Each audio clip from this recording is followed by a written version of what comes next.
কোরআন এসেছে আমাদেরকে আলোর পথ দেখাতে, কথা বলেন ঠিক কিনা? কি পথ দেখাতে? আলোর পথ দেখাতে এসেছে। অথচ এই কোরআন থেকে যখন সঠিক কথা বলা হয়, হক কথা বলা হয়, তখন এক শ্রেণীর মানুষের মুখ বেজার হয়ে যায়, কথা বলেন ঠিক কিনা? আল্লাহ তাআলা কোরআনে বলছেন না, আস-সারিকু ওয়াস-সারিকাতু ফাকতাউ আইদিয়াহুমা, বলছেন কিনা? চোর এবং সুন্নি যদি ধরা পড়ে তাহলে তাদের হাত কেটে দাও।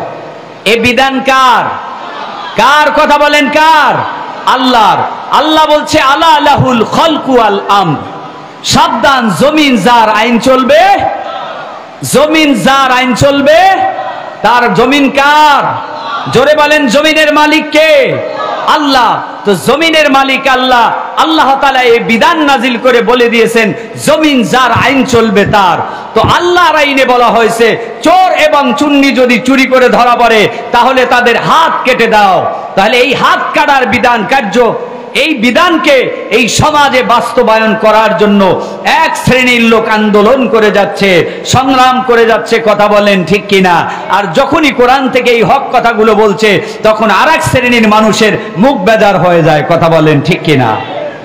ওরা এই জন্যই বেজার হয়ে যায়, ওরা এজন্যই এই কোরআনের আন্দোলনের বিরোধিতা করে, জানে যে আমরা যে চুরি করে দেশের টাকাগুলোকে বিদেশে পাচার করি, কোরআনের আইন বাস্তবায়ন যদি হয়ে যায় তাহলে আমাদের সর্বপ্রথমে হাত কাটা হবে, কথা বলেন ঠিক কিনা? এই জন্যই চোরের দলেরা কোরআনের আইন জমিনে বাস্তবায়ন হোক এটা চায় না, কথা বলেন ঠিক কিনা? কিন্তু আল্লাহ তাআলা কি বলেছেন? কোরআনের আইন সমাজে বাস্তবায়ন হবে, এই কোরআন অনুযায়ী, কোরআনের বিধান অনুযায়ী জমিন চলবে, কথা বলেন ঠিক কিনা? যদি কোরআনের আইন এই জমিনে চলতো তাহলে কিন্তু যাহারা দেশের টাকা পাচার করে বিদেশে 620টা বাড়ি তৈরি করে ওদের হাত কবজি মোড়েও থাকতো না, কথা বলেন ঠিক কিনা? থাকতো না।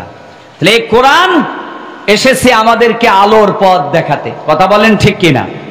না আমাদেরকে অন্ধকারের পথে নিয়ে যাওয়ার জন্য, আমাদেরকে আলোকিত মানুষ করার জন্য এই কোরআন এসেছে, আল্লাহ তাআলা পাঠিয়েছে, কথা বলেন ঠিক কিনা?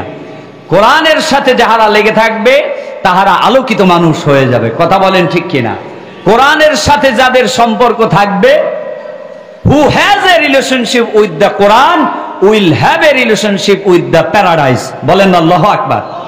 যার সাথে আল্লাহর এই কোরআনের সম্পর্ক থাকবে তার সাথে আল্লাহর জান্নাতেরও সম্পর্ক থাকবে। who has no relationship with the Quran will not have a relationship with the paradise, যার সাথে আল্লাহর কোরআনের সম্পর্ক থাকবে না তার সাথে আল্লাহর জান্নাতেরও সম্পর্ক থাকবে না। কথা কার? আল্লাহর। কথা কার? আল্লাহর। এজন্য আমরা কোরআনের সাথে সম্পর্ক করতে রাজি আছি, কোরআনের সাথে সম্পর্ক করতে রাজি আছি। হাত তুলে দেখাই, নারায়ে তাকবীর, নারায়ে তাকবীর। এই কোরআন আমাদেরকে মানুষ বানানোর জন্য এসেছে, কথা বলেন ঠিক কিনা? পশুত্ব থেকে আমাদেরকে মানুষত্বের দিকে কোরআন ডাকছে, কথা বলেন ঠিক কিনা? অন্যায় থেকে আমাদেরকে ন্যায় ইনসাফের দিকে আমাদেরকে কোরআন ডাকছে, কথা বলেন ঠিক কিনা? এজন্য কোরআন যেদিকে আমরা আছি সেদিকে। রাজি আছেন তো? এই কোরআন আপনারা দেখতে পারেন যে কাগজের কোরআন। কিসের কোরআন? কাগজের কোরআন আপনারা দেখতে পারেন, কিন্তু এটাকে কাগজের কোরআন মনে করবেন না। এই কিতাব কিন্তু অত্যন্ত ভারী কিতাব, এই কিতাব কিন্তু অত্যন্ত দামি কিতাব, কথা বলেন ঠিক কিনা? এই কিতাবের বাড়ি কোথায়? জোরে বলেন না, বাড়ি কোথায়? লাউহে মাহফুজ থেকে রব্বুল আলামিন পৃথিবীর মানুষের হেদায়েতের জন্য হেদায়েতের গ্রন্থ করে মানব জাতির কনস্টিটিউশন করে সংবিধান করে আল্লাহ তাআলা এই জমিনে কোরআনকে পাঠিয়েছেন, কথা বলেন ঠিক কিনা? আল্লাহ পাক রব্বুল আলামিন পবিত্র কোরআনে সূরা হাশরের মধ্যে বলেন, লাউ আনজালনা হাযাল কুরআনা আলা জাবালিন লারাআইতাহু খাশিআন মুতাসাদ্দিআন মিন খাশিয়াতিল্লাহ وتلك الأمثال نضربها للناس لعلهم يتفكرون আল্লাহ পাক রব্বুল আলামিন বলেন, আমি লাউহে মাহফুজ থেকে কোরআনকে নাজিল করেছি। ওগো মানুষ, এই কোরআনকে আমি পাহাড়ের উপরে নাজিল করতে চেয়েছিলাম, কিন্তু পাহাড় আমার এই কোরআনের ভার সহ্য করতে পারবে না, এই জন্য পাহাড় রাজি হয়নি। ওগো দুনিয়ার মানুষ, আমি এই কিতাবকে পাহাড়ের উপরে নাজিল করিনি, আমি এ বাণীকে, এই দামি গ্রন্থকে আমি আল্লাহ তাআলা তোমাদের উপরে নাজিল করেছি, যাতে করে তোমরা আমার এই কিতাব নিয়ে চিন্তা ভাবনা করো। জোরে বলেন না সুবহানাল্লাহ। তোমরা এই কিতাব নিয়ে চিন্তা ভাবনা যাতে করো, এজন্য আমি তোমাদের উপরে নাজিল করেছি। প্রত্যেকটা বিষয়ের সলিউশন আল্লাহ তাআলা এই কিতাবে দিয়েছেন। কথা বলেন ঠিক কিনা? এমন কিছু নাই মানব জাতির ব্যক্তিগত জীবন থেকে শুরু করে তার পারিবারিক, সামাজিক, অর্থনৈতিক, রাজনৈতিক, আন্তর্জাতিক জীবনের এমন কোন ক্ষেত্র নাই, এমন কোন অবস্থান নাই যেই বিষয়ে আল্লাহ তাআলা এই কোরআনে আলোচনা করেন নাই। সুবহানাল্লাহ। আল্লাহ তাআলা বলেন, وَنَزَّلْنَا عَلَيْكَ الْكِتَابَ تِبْيَانًا لِكُلِّ شَيْءٍ وَهُدًى وَرَحْمَةً وَبُشْرَى لِلْمُسْلِمِينَ। বলেন আল্লাহু আকবার। আল্লাহ পাক রব্বুল আলামিন বলেন, ওগো দুনিয়ার মানুষ, আমি যে কিতাব নাজিল করেছি এমন কোন বিষয় নাই যা আমি আমার গ্রন্থ কোরআনের মধ্যে তুলে ধরি নাই। সুবহানাল্লাহ। এমন কোন আলোচনা নাই যা আপনি কোরআনে পাবেন না। মা ফাররাতনা ফিল কিতাবি মিন শাই। সুবহানাল্লাহ। সুবহানাল্লাহ বলে, এমন কোন বিষয় নাই। কথা বলেন ঠিক কিনা? এজন্য আল্লাহ তাআলা বলেন, তোমরা যদি কোরআন শোনো তাহলে তোমাদের ঈমান বেড়ে যাবে, তোমাদের ঈমান বেড়ে যাবে। আল্লাহ তাআলা বলেন, ইন্নামাল মুমিনুনা আল্লাযীনা ইযা যুকিরাল্লাহু ওয়াজিলাত কুলুবুহুম ওয়া ইযা তুলিয়াত আলাইহিম আয়াতুহা।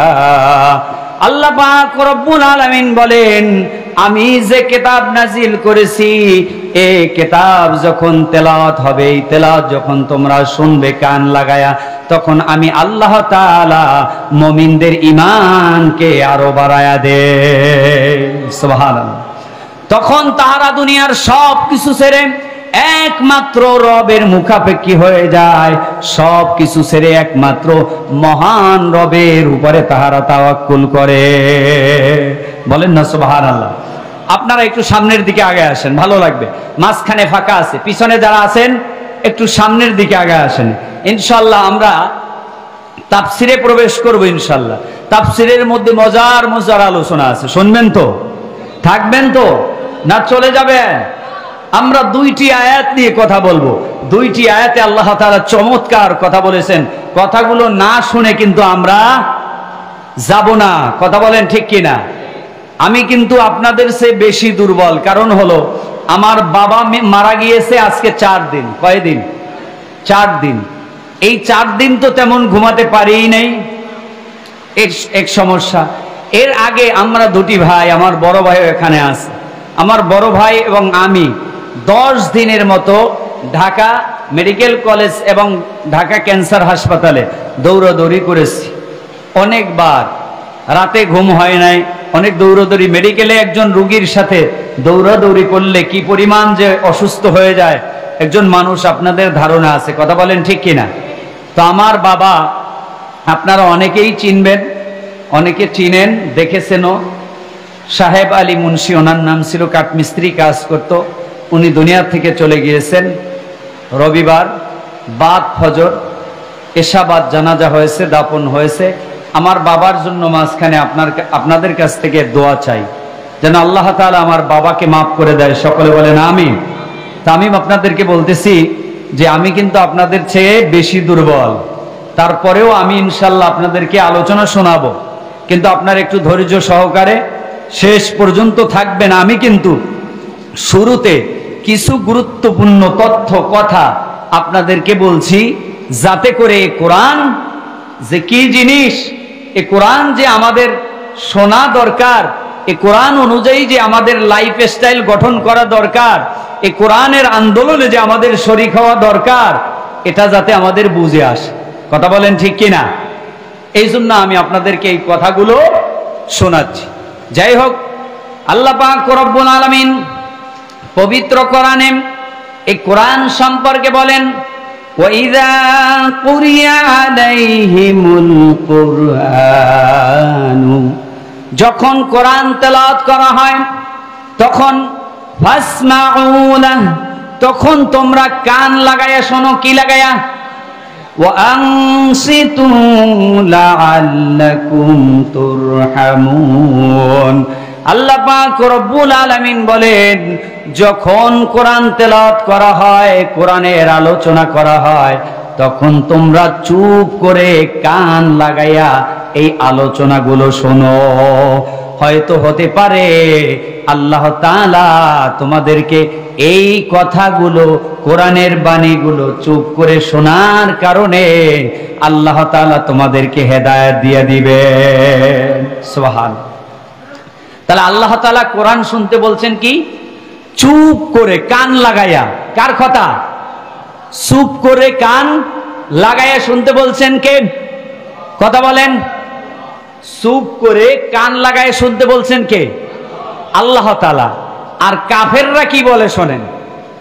আল্লাহ বলছে কোরআনের ময়দানে তোমরা চুপ করে কান লাগাইয়া শোনো। যদি চুপ করে কান লাগাইয়া শোনো, আমি আল্লাহ তোমাদেরকে হেদায়েত দিয়ে দেব, আলোর পথ দেখায় দেব। সুবহানাল্লাহ। আর কাফেররা কি বলে শোনেন।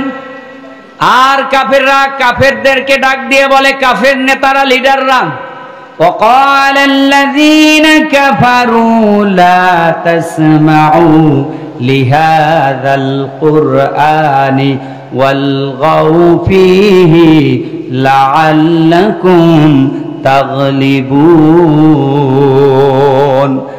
আর কাফের নেতারা তাদের দলের লোকদেরকে ডাক দিয়ে বলেন, وقال الذين كفروا, তোমরা কোরআন শুনবে না, লা তাসমাউ লিহাদাল কোরআন, এই কোরআন তোমরা শুনবে না, যেই কোরআন মুহাম্মদ তেলাওয়াত করতেছে এই কোরআন তোমরা শুনতে যাবে না।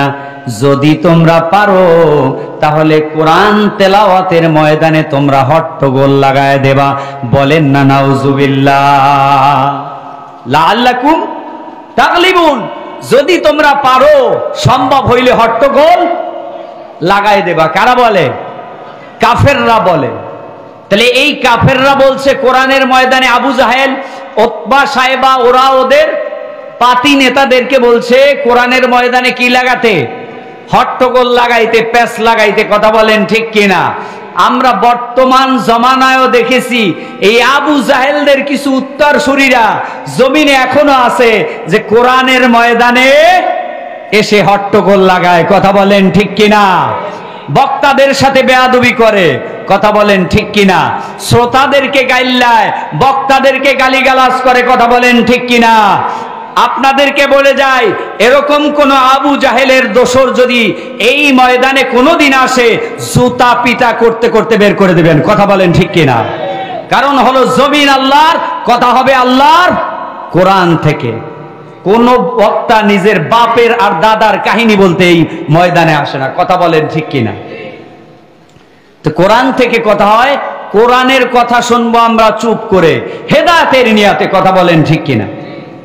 সম্মানিত আমার ভাইয়েরা, আসুন এইবার আমরা আমাদের মূল আলোচনায় প্রবেশ করি, আমরা তাফসিরে প্রবেশ করি।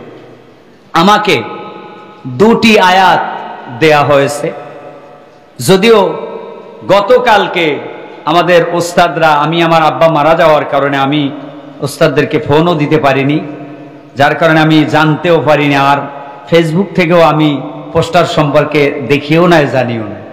তো হুজুর আমাকে জানিয়েছেন যে সূরা আলে ইমরানের 90-91 নম্বর আয়াত।